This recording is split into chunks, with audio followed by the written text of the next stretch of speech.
12 June Ahmedabad বিমানবন্দরের কাছে মর্মান্তিক এয়ার ইন্ডিয়ার দুর্ঘটনায় নিহত প্রয়াত প্রাক্তন মুখ্যমন্ত্রী বিজয় রূপানীর শেষকৃত্যের খরচ বহন করতে বিজেপি অস্বীকৃতি জানিয়েছে বলে প্রকাশ পাওয়ার পর গুজরাটে রাজনৈতিক ঝড় উঠেছে। ডিএনএ পরীক্ষার মাধ্যমে তার মৃতদেহ শনাক্ত হওয়ার 4 দিন পর রাজকোটে দলটি একটি জমকালো শেষকৃত্যের আয়োজন করেছিল।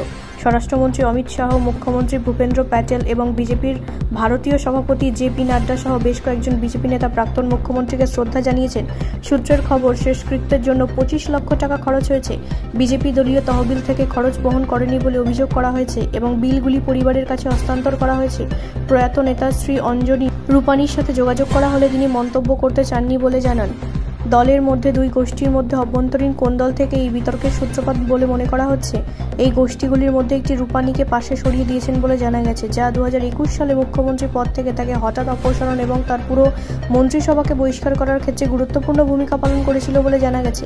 2016 সাল থেকে 2021 সাল পর্যন্ত রাজ্যের নেতৃত্ব দেওয়া রূপানী স্থলাভিষিক্ত হন ভূপেন্দ্র প্যাটেল, যিনি একজন লো প্রোফাইল প্রথমবারের মতো বিধায়ক ছিলেন।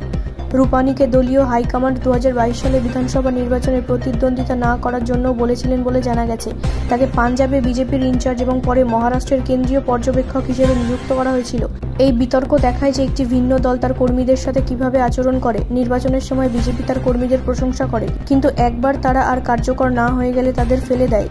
এত বছর ধরে একটি দলের জন্য কাজ করা একজন ব্যক্তিকে তার মৃত্যুর পর এইভাবে উপেক্ষা করা হচ্ছে, এটি একটি দুঃখজনক পরিস্থিতি, বলেছেন গুজরাট কংগ্রেসের প্রধান মুখপাত্র মনীষ দোশী। ব্যুরো রিপোর্ট, রাষ্ট্রীয় প্রসার বাংলা।